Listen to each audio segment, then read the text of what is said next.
can play music for the baby in any room. Can you play Ride the Lightning by Metallica?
What's up, everyone? DJ Anubis. And DJ Neko. Here with you on a Metal Tavern Radio podcast with episode 3 of the Cultureverse Mindset, where my lady over here and I talk a little bit about pop culture, entertainment, and just random Headlines, stories, interesting stuff.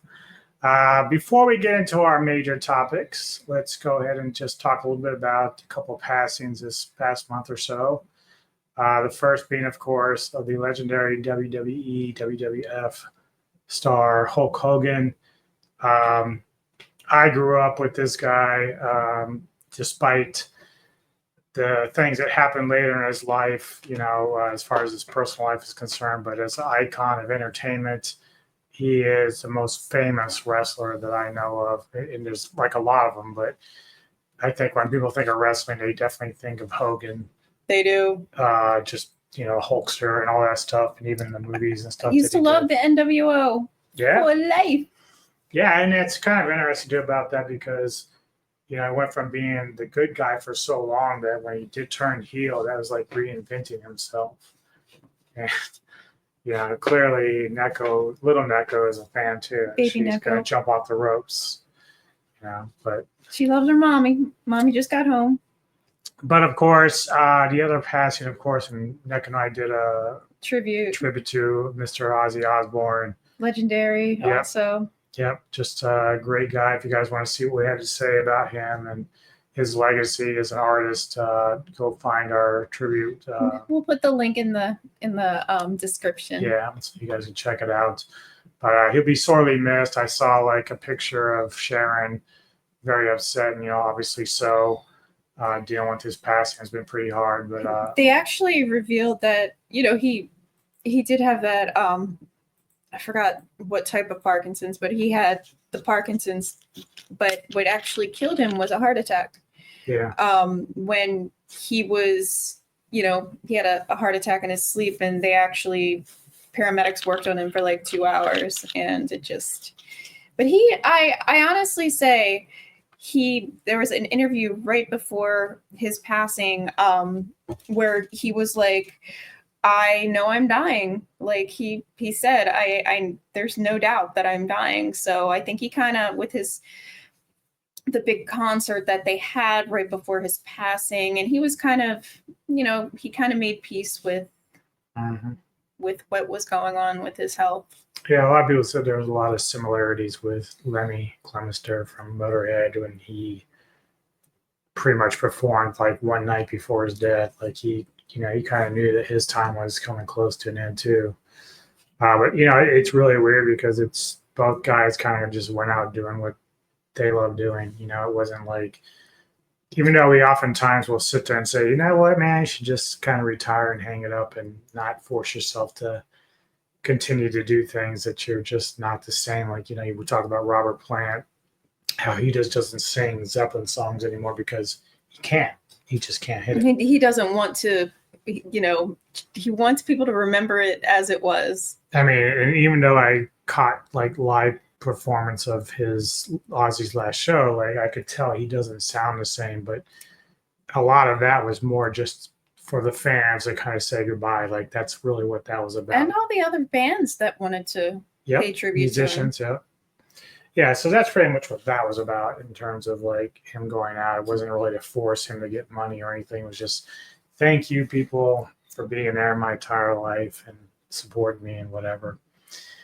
But let's turn our attention to our first article. This was something that you and I were very angry about. I remember when we first heard about it. Yeah. So Peanut was a very famous TikTok squirrel that this man had taken in and rehabilitated and took really good care of Peanut and Fred, who was a raccoon.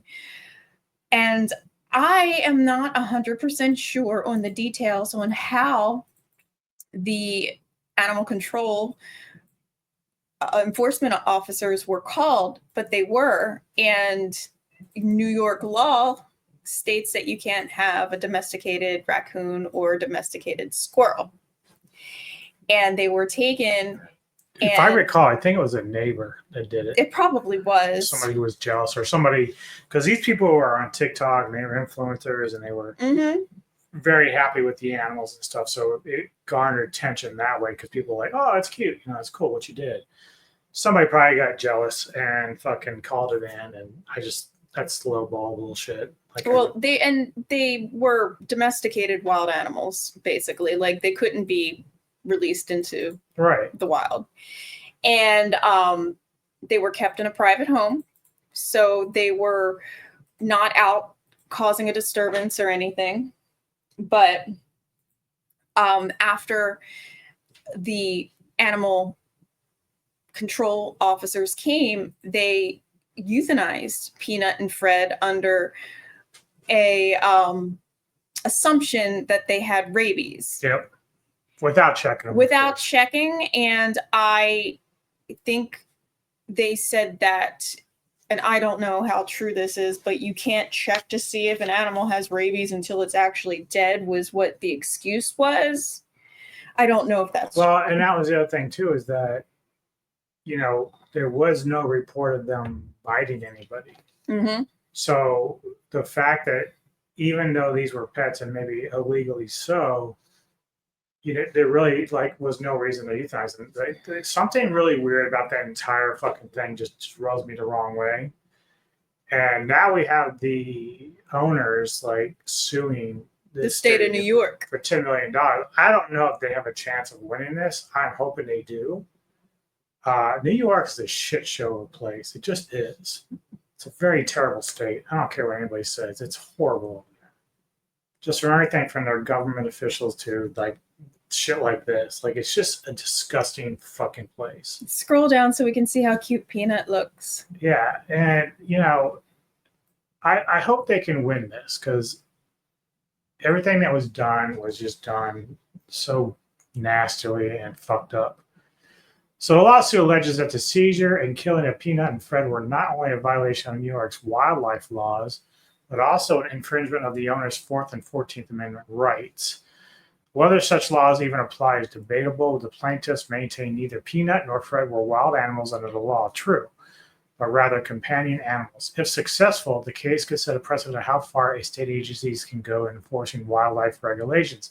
You have to understand, wildlife enforcement is a good thing because it's how we deal with, say, like a mountain lion attack or a bear attack or people releasing pythons into the Everglades, a crocodile attack. Yeah. You know, so you have reasons for these things, but this was not a case of that. So let's just say Peanut or Fred, you know, went and bit somebody and they got sick. Sure, you have a case there for that. But that's not really what happened here. This was something that some random asshole just calls in to report that these animals shouldn't be there or kept or whatever. And even if the wildlife enforcement came, there was no precedent for them to actually put them down. They could have just released them, even if they couldn't survive on their own. They could have. Okay, this is the claim about the rabies. DEC officials claim that Peanut bit an agent through thick leather gloves during the raid, which required both animals to be decapitated and tested for rabies. Decapitated.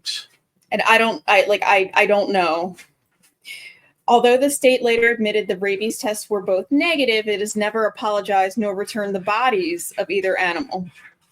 Yeah, see, that's bullshit too, man. The killing of Peanut and Fred was not due to a fear of rabies, but a senseless act of violence and obscene demonstration of government abuse is what the charge in the court documents are. And especially since I can argue that that person would have never got bit if they had not grabbed the squirrel. Mm-hmm. So your fact that you're there puts yourself in harm's way because you've never dealt with the animal. The owners did. The owners knew how to handle them. And on top of that, you know, we've lost pets before, right? Yeah. And it's traumatic, but this was an internet celebrity pet. Mm-hmm. So that was also their means of income to a certain point. So they're suing for loss of their animals and loss of their income. True. Yeah, because it was, you know, it's like having cats, you know, part of the show. Yeah, so I still maintain, like, you know, these agents put themselves in harm's way, like by going somewhere where they weren't needed. They just decided to show up because they felt like they needed to. But... And I'm still not sure how they got called to the house. I don't know who called, who ran it. It was probably some Karen. Oh yeah, definitely. Just somebody fucking asshole. And you know, that's because we live in a world of fucking shitty people. Peanut was a hand-reared orphan baby squirrel that he had, like kind of like our buddy Crip did, but he kept Peanut in his house like a pet. You know, anyway, I would be distraught if someone did that. I'd probably be in jail. Mm-hmm. I really would, because, you know, that'd be like someone coming in here and trying to steal my animals without any due cause. Like, you're in my house, or you're trying to take things from me that you have no business taking. Sure, these animals are supposedly by law not allowed, but the fact is, it wasn't like they were on the run. They didn't bite anybody outside of that agent who was not supposed to be there anyway. Mm-hmm. And they were in the home. Yep. And I'm pretty fucking certain, I would assume, that the owners probably had them checked and gave shots and stuff. Because usually when you're taking care of animals, you're making sure they're not picking up, you know, fleas and worms and all this other stuff, because you are actually taking care of them as animals. Mm-hmm. So I would assume that they had some sort of like rabies shots or whatever to kind of prevent that. Now, whether or not they did, I don't know. But generally, when you're taking care of animals, you're doing what you can to sustain their life long term. I mean, like, this is really funny. This quote from Donald Trump Jr.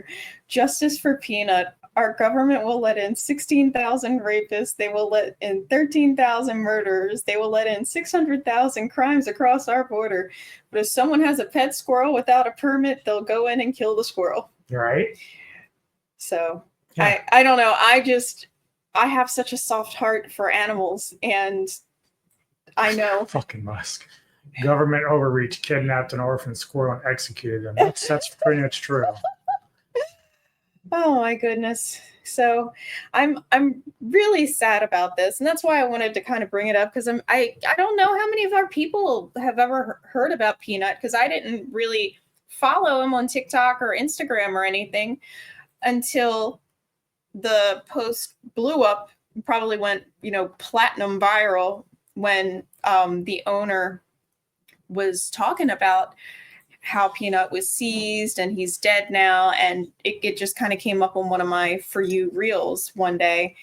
And I saw recently that in the news that they've decided that they're going to have their own lawsuit. So kudos to them. And I really hope it's never going to bring back your pet, but I really hope it does. But it is damages because these were creatures that were part of your career, like what you were doing. That is something that's a real thing. Maybe this will set some kind of precedent, Yeah, I mean, if you can't prove that these creatures were harming people in any way, just because it's illegal to have them does not mean that they were on the run terrorizing the city. Like, this is a ridiculous overreach.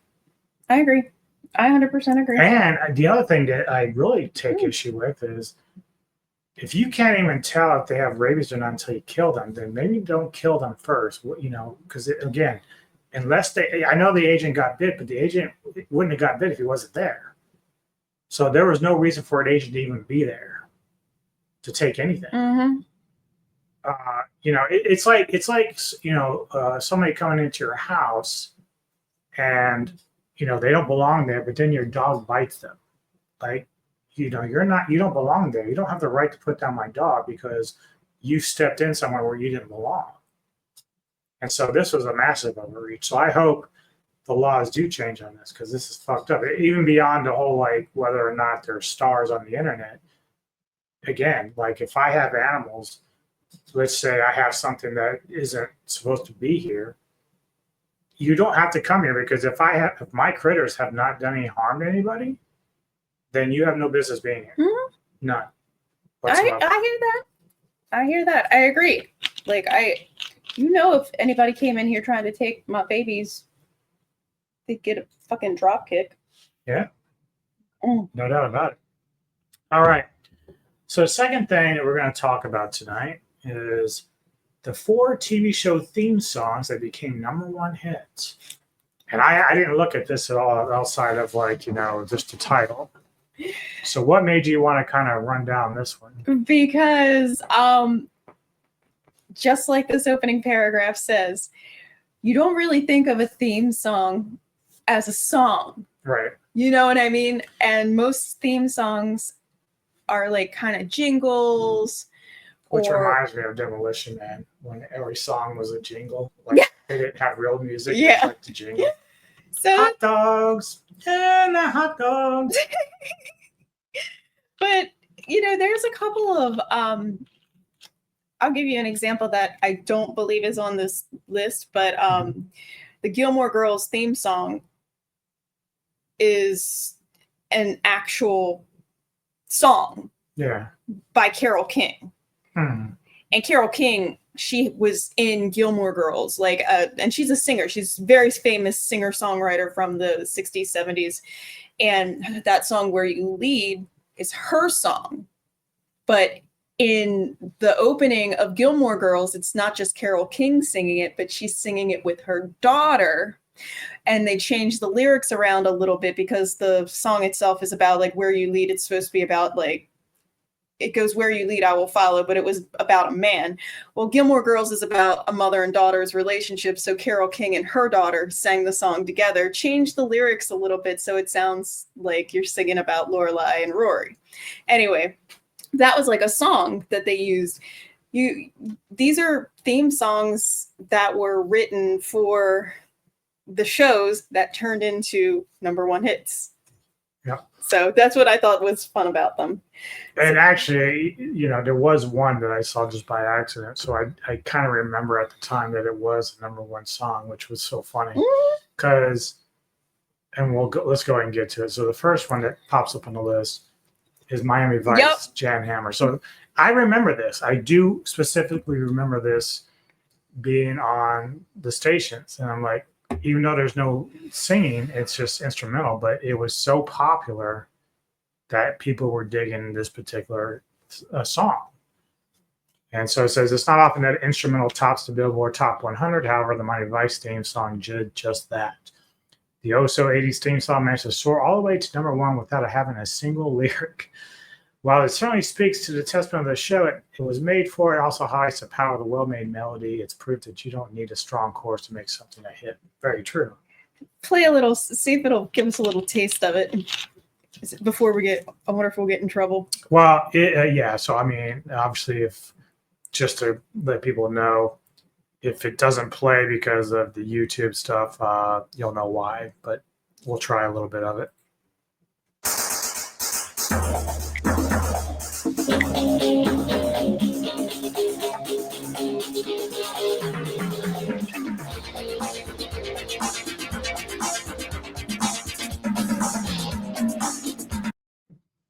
So yeah, so you get kind of an idea.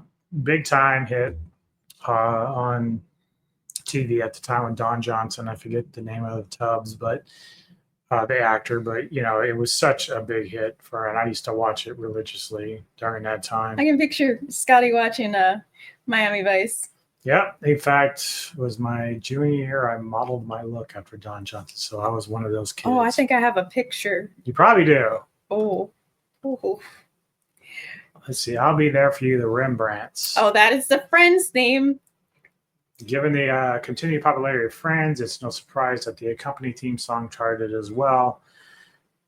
Is one of the most instantly recognizable theme songs in TV history. It has got cross-generational appeal and is unlikely to follow the popularity anytime soon. You know this song? Oh, I know it. No one knows. I don't remember though if I heard it on the radio. Oh, it was on the radio. Was it? Because no one told you life was gonna be this way. No one told you life was gonna be this way.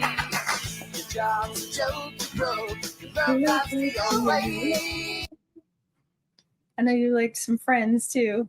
I didn't watch it that much. I really didn't watch it. I would catch a show here and there, but when it came to Netflix, I actually sat down and watched like the whole series from beginning to end.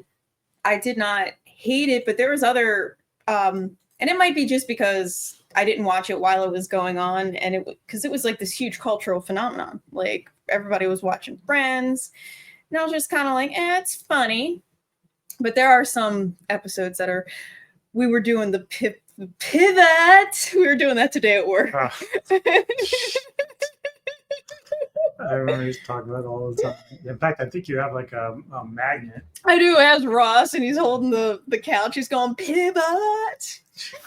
So yeah, we were carrying some stuff at work today, and we were pivoting. Yeah, this show though, like it was a big fucking deal. Just like Miami Vice. The thing about Miami Vice though was, as big as it was in the 80s, you had a lot of other shows that were also pretty as popular as they were. But Friends seemed to like really dominate. Like, so I'm thinking like for a while in the early 90s, it was Seinfeld, but this show. Because this was like mid to late 90s. Yeah. Seinfeld ended around, it was kind of like a crossover. Yeah. It was a different type of comedy too. Yeah. A very different type of comedy. Yeah, this one really hit with a lot of the younger generation at the time. I don't know. It's hard for me because like, I think I like Seinfeld more than I like Friends. You know how much I watch Seinfeld. I can just pop an episode and like, so I don't know, but I do appreciate, I mean, a song that just took it to, #1 because. Well, that's sometimes, you know, like it's funny because I found myself going down the rabbit hole of some old Dawson Creek videos. Crying Dawson. Yeah, and so like I remember that song was very popular. Now whether or not, I don't think that ever hit on the radio. It might have though. It might have. I don't want to wait. Yeah. So that might be in this list. I don't know, but the reality is like I remember that being very. Well, that was a song before it was a theme kind of thing. Yeah. Like these were meant to be themes. For the shows. Yeah. Yes. Because that song was really popular when Dawson's Creek, because of Dawson's Creek. And funny fact, when I was watching Dawson's Creek initially, I haven't finished Dawson's Creek yet either, but when I was I initially don't know watching. if I can. Like I said, I went down the rabbit hole because I looked through different things and different subject matters. Mm-hmm. And so obviously, Well, you know that whole first or second season when, you know, what's his face was Casey.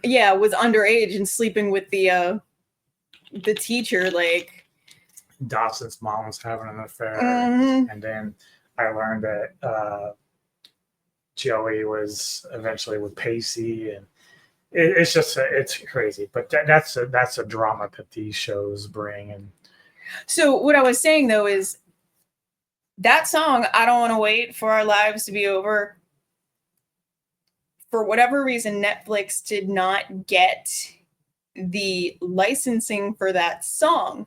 So when you watched for a while, I think now when you watch it, it's that song, but it was some other random song that was written to be the Dawson Creek theme. I don't know how I Don't Want to Wait turned into Dawson's Creek's theme, but she probably optioned it to Dawson's Creek, but didn't option it, bless you, to, you know, any kind of like royalties for Netflix or whatever. let's see, the Bow to Jed Clampett, Beverly Hillbillies. Yeah, I didn't realize that was on TV either, though, but I did remember that being a big deal. But then again, it's easy to say. So, like, I would think that even though it wasn't on the radio, MASH, their fucking intro is very popular. But these are ones that actually hit the Yeah, that's what I'm saying. Billboard. That's what's crazy to me because, like, I always think of all these other songs, so I would never think the Beverly Hillbillies would be one that would actually get on the radio, which is kind of fun, though. And listen to my story about a man named Jed, a poor mountaineer, barely kept his family fed. And then one day he was shooting at some food, and up through the ground come a bubbling crude. Oil, that is, black gold, Texas tea. Well, the first thing you know. So, yeah, I mean, I used to watch that show a lot too. Oh, man, let me tell you, like, what was the years that happened? I don't know. Let me look when the Beverly Hillbillies was on the air. Yeah. Let me ask the Google machine. It has to be the 70s, right? I am not 100% sure. So a good TV show theme sets a scene of what the audience will then watch. You can jump right into almost any episode of Beverly Hillbillies thanks to its 1962 is when it debuted for 9 seasons. Oh, so it's 60s. Okay. Yeah, so it was. So you were probably watching reruns. Definitely. 70s had their fair share, and then the 80s, of course, early 80s. Let's see. Save that for later. I'll save that for later. Let's see. TSOP Soul Train. Yeah. Yep. Yeah. I do remember this. So I think you could get away with playing this one. The Sound of Philadelphia. Love is the message. What? Oh, that's what this is? Mm-hmm. Okay. Dun, dun, dun, dun,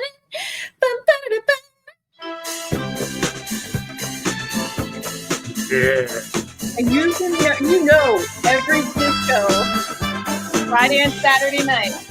Listen to Sound of Philadelphia. I actually do remember watching Soul Train. Oh yeah, me too. So who was he? Saturday, right? Don. What was his name? Don what?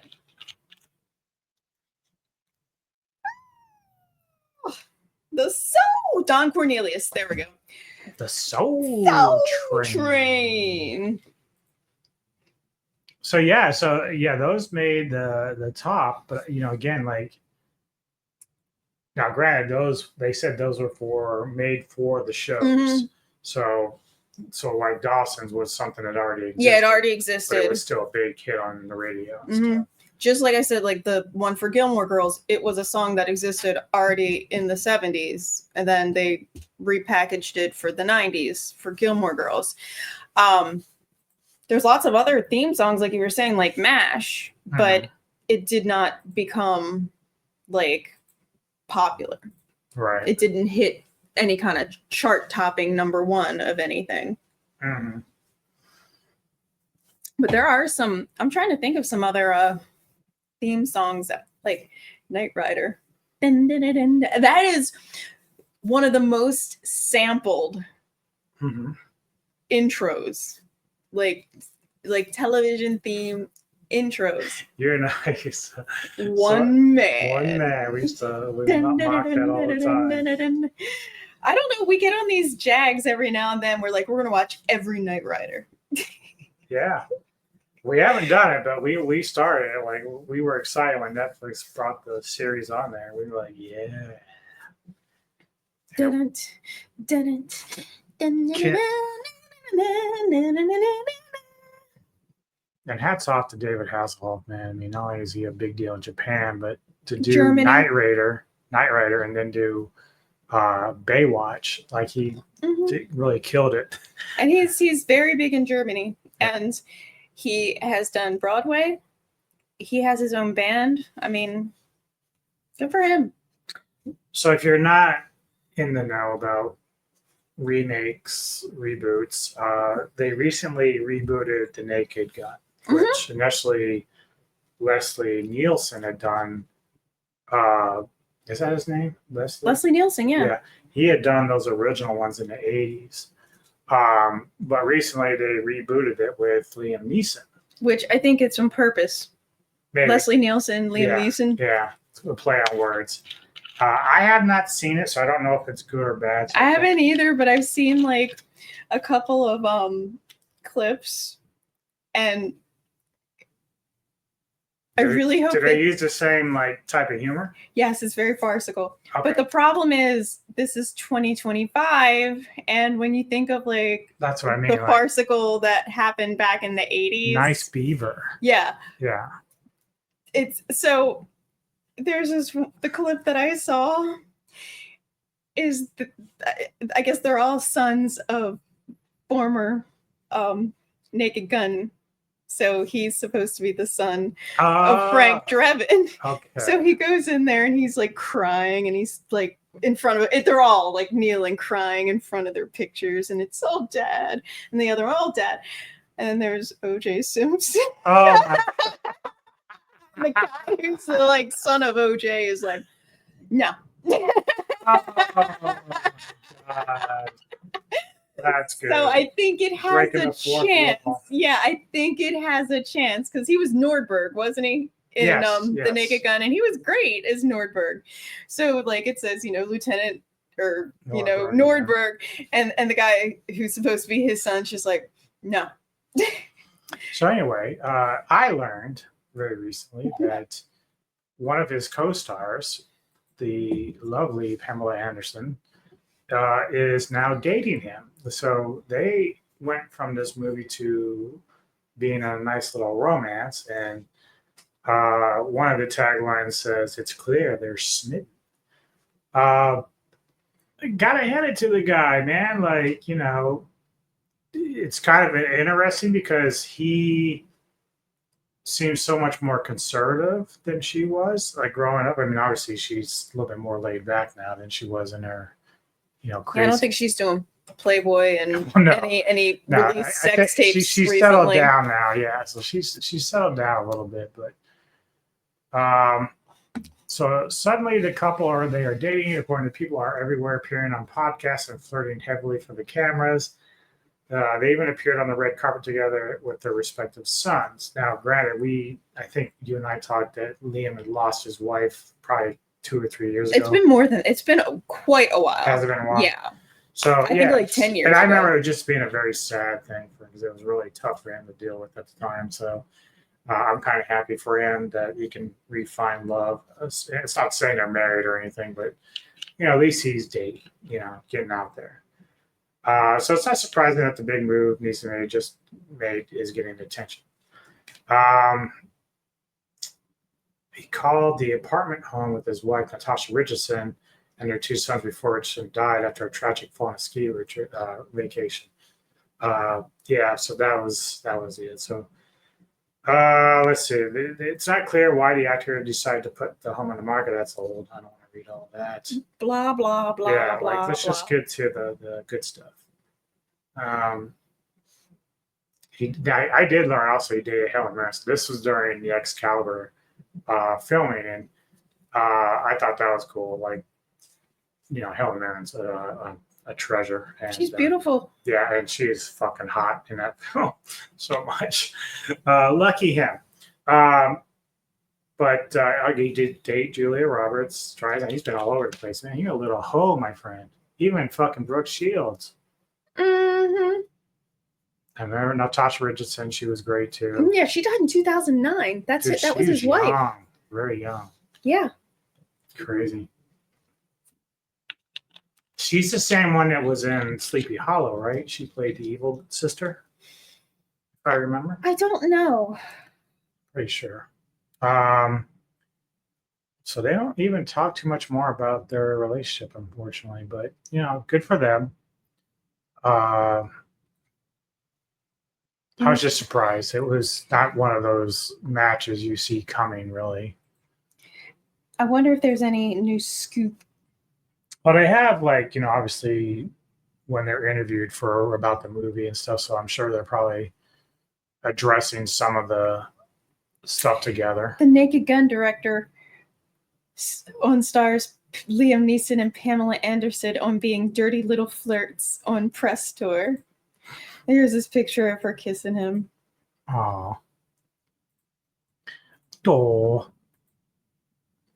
It's really, we watched that documentary on Pamela, and Yeah, that was very eye-opening. it was because the whole thing about the tape, they were robbed, which, she said we were robbed, but it was kind of like, oh, haha, you're just using that as an excuse. But they were robbed, but they didn't even realize that they were robbed of the tape until the tape went public. They did file a police report and everything for their things that were, but the tape was very personal, and they had it tucked away somewhere that did not, see the light of day all that often. And then when they realized that was gone too, it was crazy. And she talked a lot about her love life in that. And at the end, she was with somebody else who she was saying was, I feel like Pamela Anderson, after Tommy Lee, nobody can compare her to Tommy, but she can't be with him. It's just impossible to be with him. Yeah, she was with Kid Rock for a while. The thing is, and I find this very interesting, and I don't know if Pamela would ever kind of verify it, but I recall one time both, in fact, Heather Locklear, who actually was married to Tommy Lee before Pamela, she talked about how she knew that Tommy was always kind of screwing around, but she's like, he's a rock star. This is what he does, but he comes home to me. And I also remember when, for a long time before she broke up with or divorced Eddie Van Halen, she's like, I know that Eddie probably steps out here and there, but the reality is, I love him. He's like my addiction. And so some of these girls, when they date these rock stars, they can't help it, even though they know they're being treated kind of poorly, or that their guys are just banging whatever's out there. They just stick with it because these guys are magnetic to them. They just can't help it. And granted, if anyone knows Tommy Lee, he's hung like a fucking donkey. Everyone knows this by now. But the reality is, I often wonder with Pamela, I know she's kind of come to her own terms about her life and everything, but I wonder if she ever has any regret about some of that stuff. Just it could have been a lot different for her, because I know some of this affected her career as an actress, because they kept trying to always obviously she was sexy anyway, but they would always use that. They wouldn't really take her seriously in terms of just acting. And I do think that's a problem sometimes when you're trying to break open. One thing I've always said, that I remember seeing Pamela in the early days of Playboy, when she didn't have a lot of makeup, and she looked fantastic. Even when we saw her in the doc, she didn't have a lot of makeup on. And she's going that fresh face look right now too. It's so much better. I always hated that whole heavy eyeliner and stuff. I didn't like all that. I thought that was worse for her. I liked the natural look that she had, because she was a natural beauty. And like even now, when I look at her now, like she still looks fantastic, like without all the heavy dark makeup. Mhm. And I don't know if part of that was just a rock vibe thing she was going for, but I don't know. I always felt that she looked so much better just as a natural beauty, not so much what was going on with the other stuff. But again, both Liam and her are, kind of like older now, and so Yeah, I also think too, like she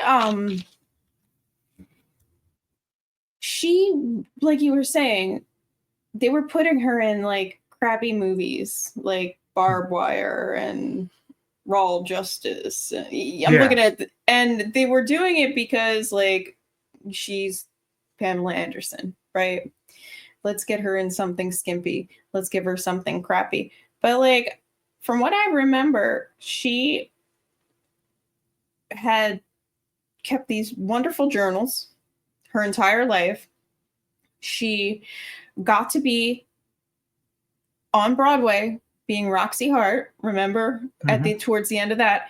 And she was working on like being like her own production company, and people never really saw like the talented side of her because when she was younger, they were just parading around her look and her boobs. And and she even said like she just played the part because it made her money. I mean, look, sex sells. That's the reality of it, right? But at the same time, we've seen with other actresses that they can do sexy roles, but they still get like very meaty parts where they can use their heads and be intelligent. And a lot of actresses now, even the more pretty ones, like they fight for these roles because like they're like, I'm not going to be just a sex symbol. I want it to mean something. I want it to be a big part. I want to be the hero, like, that kind of stuff. So, back then you really didn't have that kind of negotiating power to do that because especially for Pamela, since she didn't have the kind of background that other actresses had, she had to kind of take what she can get. And a lot of times they were like, well, if you want this part, you're going to have to wear this little thing, which is kind of funny because we're kind of coming full circle. If you never probably saw the trailer for the new Red Sonja coming out, but there's a part in it. Obviously, the original Red Sonja is like in kind of like a bikini, like metal armor bikini. In this one, she's got a bit more furlough armor, but there's a point at the end, or at least within the end of the trailer, where she's going to go fight in this arena. And the guy coming up to her she goes, okay, where's my armor? He pulls up the bikini and she's like, really? He's like, yeah, but everyone's going to love it. So it's kind of like a knock and a fun throwback to how it's changed a little bit in terms of how we perceive women and warriors and stuff like that. Because we just reviewed the Beastmaster on Silver Screen Savants, and, Tanya Roberts is half naked in that. Like, that's just kind of how we're doing it. But to be fair, Mark Singer is half naked too. He's got his chest out there. He's a barbarian. So it wasn't just women at the time. Yeah. So, but yeah, it's just, women are like, no, if guys get to wear like a bunch of fucking armor, I don't want to be in a fucking bathing suit. You know what I'm saying? But you have this other article, and it's probably gonna be our last one of the evening unless we get through it fast. But I really like the idea behind this, so I'm going to have you kind of explain why you found it or where you found it and why. This title is Archaeologists Uncover Evidence of High-Tech Machines Used by Ancient Egyptians to Build the Pyramids. So I really like this. What made you want to talk about this? Well, you like the pyramids. Yep. And you like ancient Egyptians. I love Egyptian lore, for sure. So as you see right here, it says hydraulic lifts over ramps. So click on continue reading so we can. Oh, yeah. So the research that has been done for the longest time is the way the pyramids were built was kind of like from the bottom up using lifts and ramp. So there was now research showing that this volcano construction could now be done. This is, another possibility by using water to push it up and out instead of it just being like pulleys and ramps to go from the bottom up. What they're thinking is that the way that it was constructed, they kind of did like an outer part, and then they flooded like the interior and went out. Now, I'm probably have that all because I'm not an archaeologist and I'm not an engineer, but Okay, so the volcano construction technique, as they call it, would have involved lifting the stones using water to create buoyancy inside the pyramid's central so shafts. from the middle up, so they would have it like the shell started, but they would use the hydraulic pressure to lift the stones instead of it being like lifts. See, that's very interesting because you think to yourself, like, because it's stone, it would just automatically sink. And so that's pretty crazy. But that's why you see that picture underneath. They found a drainage basin and channels underneath these pyramids. And what their hypothesis is that it's possible that these were, and a lot of people, because Egyptians, Mesopotamia, like that whole like area is really where like you start seeing irrigation being brought into the world and different ways of channeling water. For a while, they thought that was just another way. Like you've got a basin for drainage, and it's kind of like around the pyramid. So they were just thinking like, oh, it's possible that it's used for water. But if you scroll down a little bit more, the hydraulic components and the dry moat, there's a little picture of what they're thinking, because you see how they're using the water to go underneath the pyramid. And that right there, that number 2 is the hydraulic pressure that would bring the bricks. So it would come down, you see, so water from the floodplain on number 1, which would be back a little bit, would come down there, and it would use the water to push it. So they dug the channels and rerouted the water enough to go down through and force it up so that they could just deliver the bricks. It's fucking ingenious, right? We look at things that are ancient, like the Roman aqueducts, that some of them are actually still in use to this day, of how water is delivered like massively. So it's not impossible. Just because, we have more technology now does not mean that this basic principle of engineering could not have happened back in 980 BC. So see the evolution of hydraulic engineering. They were using irrigation, transportation, and the reason why they started thinking was mainly because of the positioning. You know what? Because I keep saying to myself, these are stone blocks. So even with water pressure, it really wouldn't affect it. It would go around it because it would sink. However, but they're building up a channel to force it down because but like I was saying, like they might have had because you're talking about the barges. So barges would be made out of wood.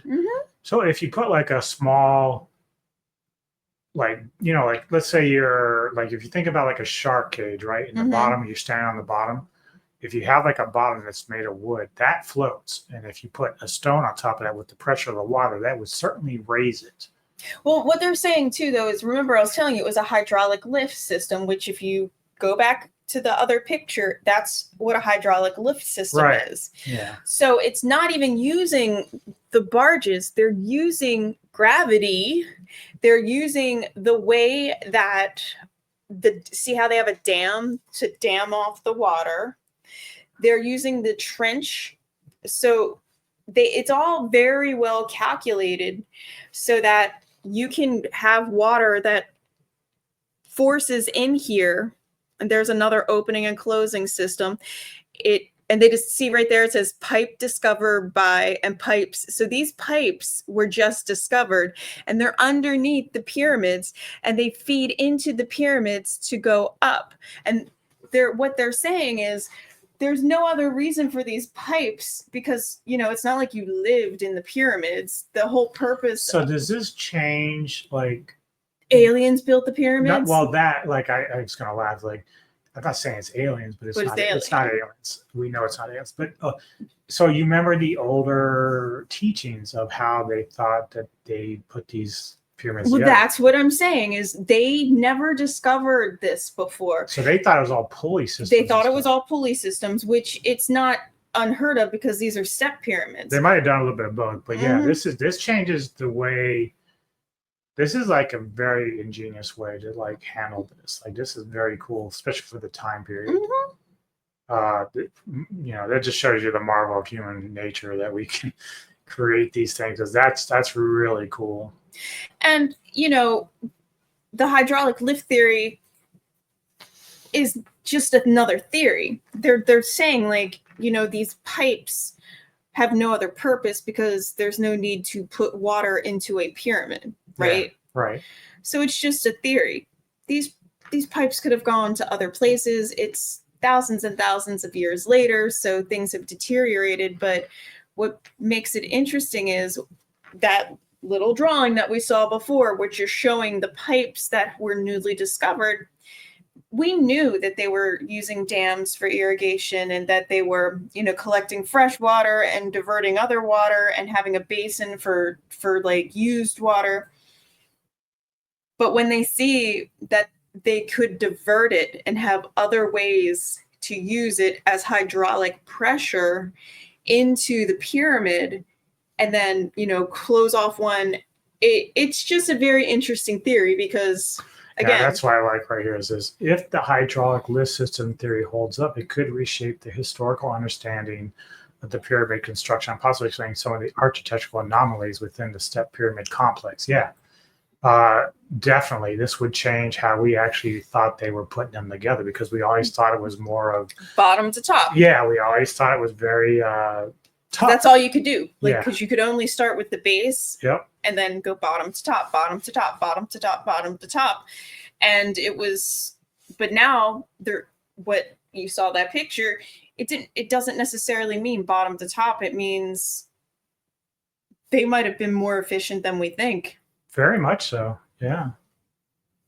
That's a cool story. And again, like I said, we think of some of these older marvels that are still working today, like the Roman aqueducts that were built during the Roman. This is like during the Roman times, and they still have some in operation today because it was so well thought out and well engineered. Now, granted, might have been well engineered, but think about all the digging it needs to be done, just like digging out those channels. That's all manpower there. That's all like shovels and men. They don't have excavating equipment.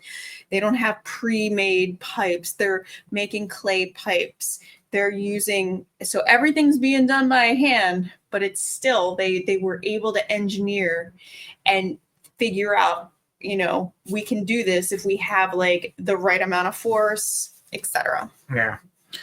Well, good stories. Definitely enjoyed that a lot. It's my little nerdy side of both of us for the night. Yeah. I learned something new. That's a really incredible story. I like that a lot.